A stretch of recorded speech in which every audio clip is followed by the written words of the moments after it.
Happy Heroes Day, Rwanda. This is what we have coming up. President Paul Kagame has reminded Rwandans today that they have the ability to stand up for what is right. Also today on Heroes Day, some of the citizens have urged fellow Rwandans to honor heroic values.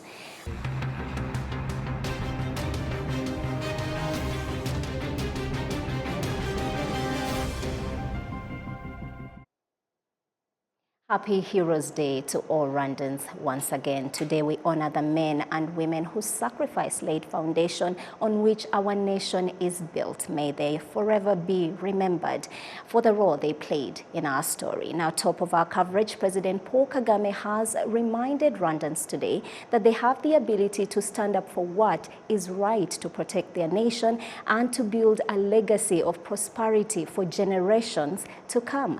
The head of state reiterated this in his message to Rwandans during the 29th Heroes Day celebrations. Adam Squizera has more.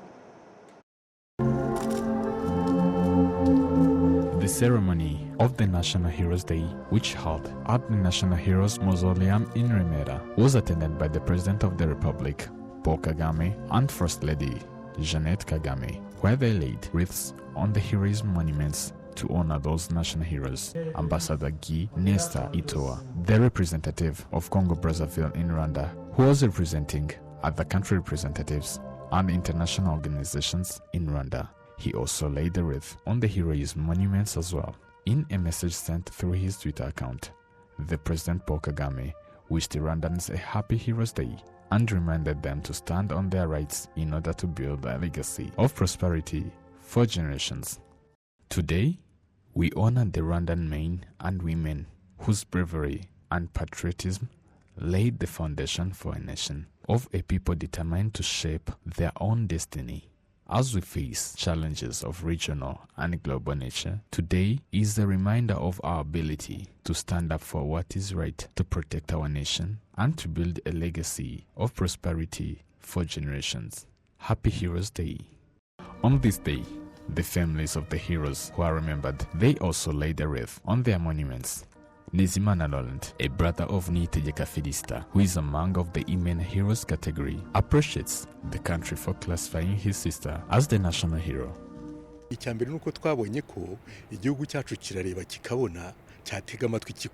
saw that our country realizes clearly on the right person who can be a hero, and exemplary to Rwandans. Then you understand that we have the reasons to appreciate as her family, which also gives us a task of being exemplary to others as she did. So for me, a hero is someone who puts the public interest first instead of individualism, same to how Felicita did. That's why she chose to be among of those who faced injustice in those days.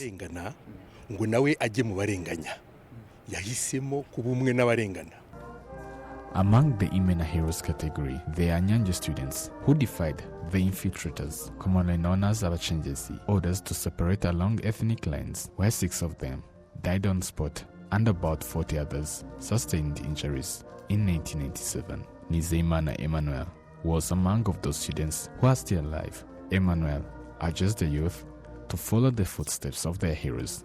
Ni iby'agaciro gakomeye kuba igihugu kizirikana ibikorwa byiza byaranze intwari. It's a pleasure that the country honors the heroism activities, especially so that it honors the Nyanja students. Then what we want from the youth is to avoid any evil and learn from our heroes who liberated our country when it was in tragedy.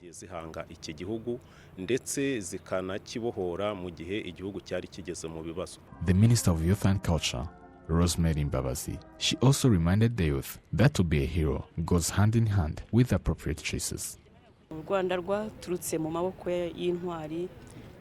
Rwanda came from heroes' hands. Until now, it's being developed by heroes as well. That's why we always reiterate that it is protected. We urge the youth that the Heroes' Day shouldn't be celebrated just like that. Instead, this day should be a day of deciding the right way they want to follow of either heroism or cowardness, where their choices should be directed towards the country's development. I want to tell the youth that their choice should be decided in comparison with their heroes by also participating in heroism activities.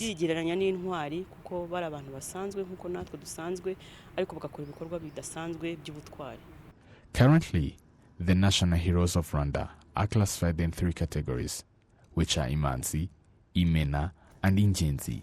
However, no hero has yet been classified in the Ingenzi category, but there is a research which is undergoing according to the Chancellery for Heroes, National Orders and Declaration of Honor channel.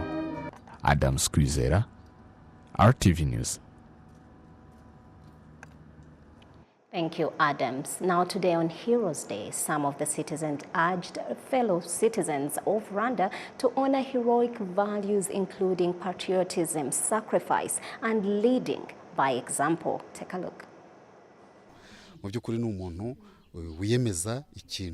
Truly, a hero is someone who sets a goal and works hard towards its implementation without being discouraged. The first thing to avoid is ideologies, avoiding also too much talking, and also avoid laziness. A hero should always strive for developing his country and sacrificing for it.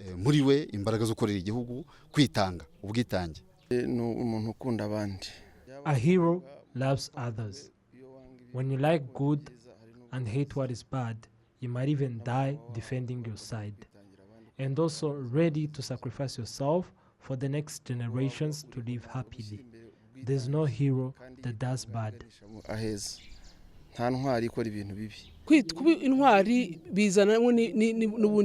Heroism has different values: sacrifice, hard working, unity, and not discriminating. When you have a problem, you find your own solutions. A hero is someone who is ready to sacrifice on whatever cost, being organized, having a vision, and collaborating with others.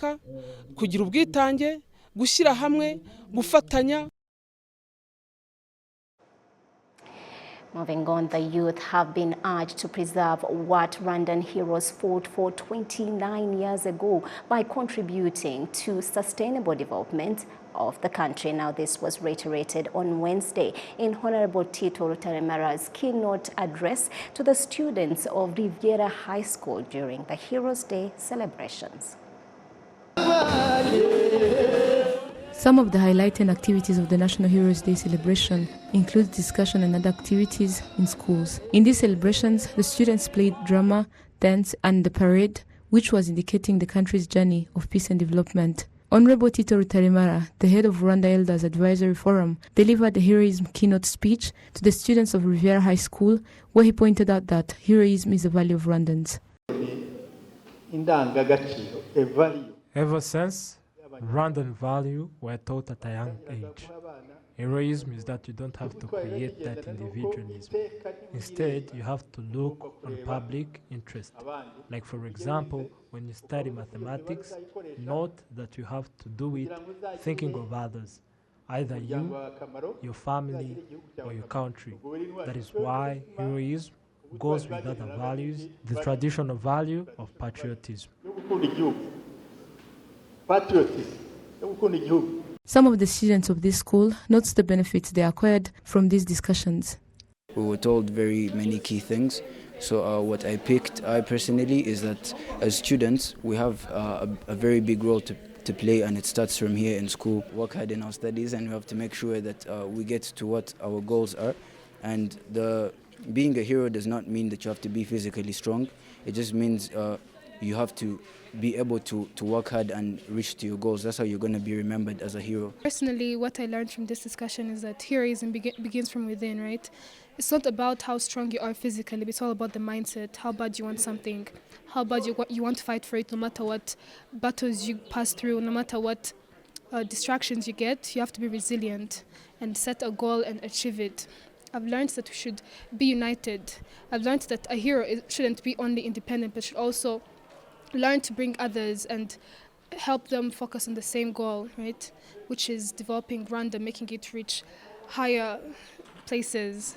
Yeah, so basically I've learned that heroism starts from within. It's about courage and hard work, and in whatever you do, you have to give it your all. The principal of Riviera High School, Onyango Boniface, points out that such discussions help students know more about their contribution to the development of the country. A day like this is very important for us in the education industry, because who are we teaching? We are teaching the future of this nation. The people you see around here, these young ones, are the future of this nation, and they must understand their nation. It is in their interest that they understand where Rwanda has come from where Rwanda is going and where Rwanda is at the moment. The Peace and Love Proclaimers youth-led organization, which is already doing various activities of teaching their fellow youth about unity, peace and development, organized the celebration of Heroes Day in various schools. Mupenzi Nuru Israel, the Deputy Executive Director of PLP, says that it aims to assist young people to know and understand the history of Rwanda. We have many activities which helps the youth to proclaim peace and development.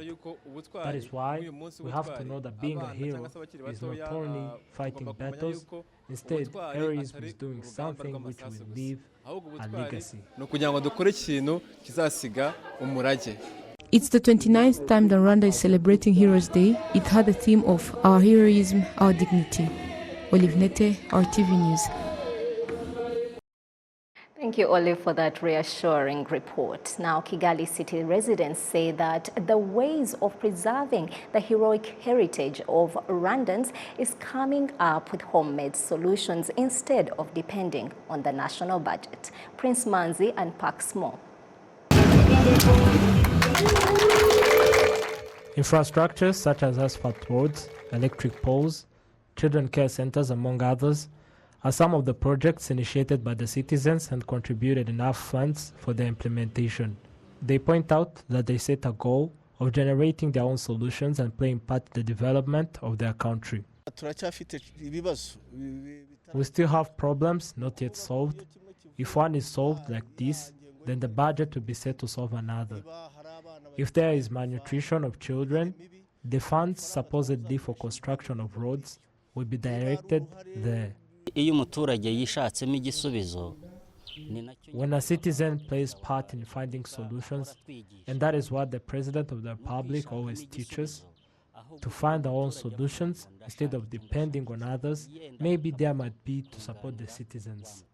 In Karama village, Niwe sector in Kicukiro district, residents constructed a 2 kilometers road and electric poles around it, all worth 128 million Rwandan francs. In Gatenga sector, Sabaganga village, there was construction of a 3 kilometers road worth 120 million. Local administrations revealed that such initiatives saves up the national budget as it is always needed in various and many projects. These also add value to their properties where they live. All these demonstrate how sacrificing turns and adds dignity to me.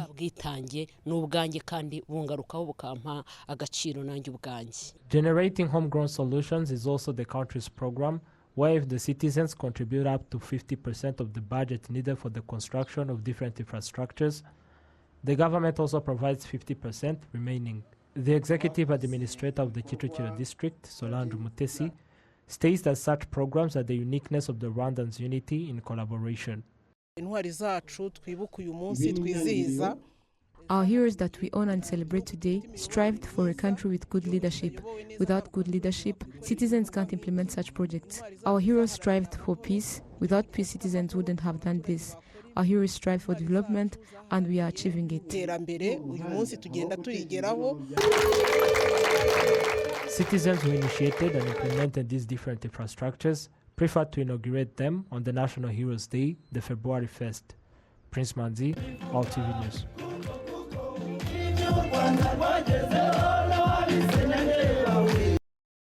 We now move on to other news. The reduction of 36%, cents on the price of petrol per litre and 25 cents on the price of diesel per litre starting 4th February is good news for car owners and for those who work in transport business, as it is set to increase their customer reach. Jessica Agasaro has more.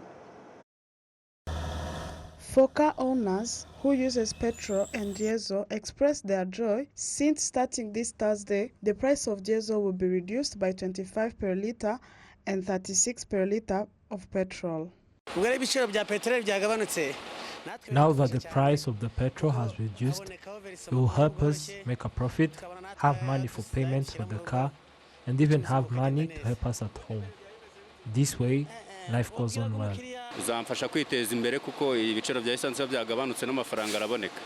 This will help me improve myself, and we all know when the prices of fuel has reduced, Money comes easily because people are paying without challenging you.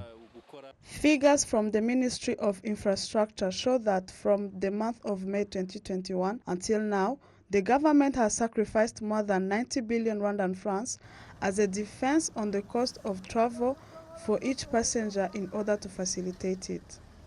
According to Uwase Patrici, this reduction in price will make the people in the public transport business be able to provide better service to the citizens of Rwanda. First of all, it is a good news to them, and we hope that they will be very pleased about it because in few days the price will keep reducing and this will make them provide a better service. We all know that they complained about the price and the service, but now we hope things are going to be better. Owners of the public transport companies also say that there are profits to be made, but not as large.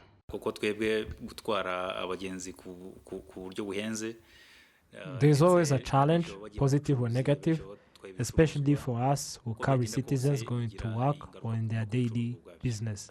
And this new reduction will help in the cash flow management. For example, if I had to pay 12 million per day for diesel or fuel, there's probably something that will change.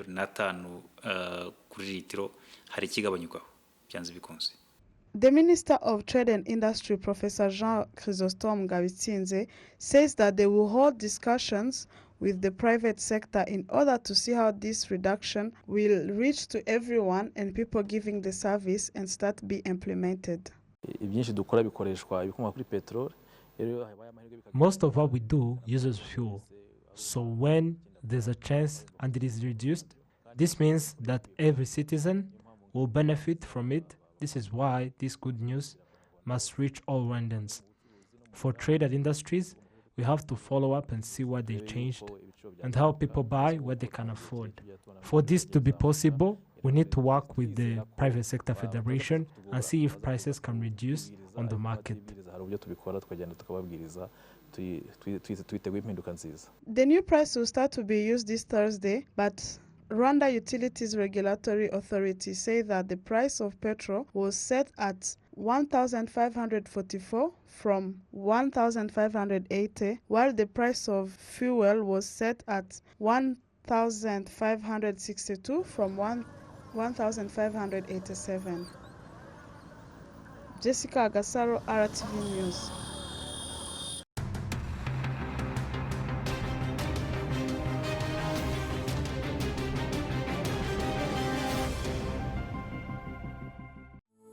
It has been an honor bringing you the latest today on Heroes Day. Once again, happy Heroes Day to all Rwandans here in Rwanda and abroad. I'm Isabel Masozera. Stay with RTV.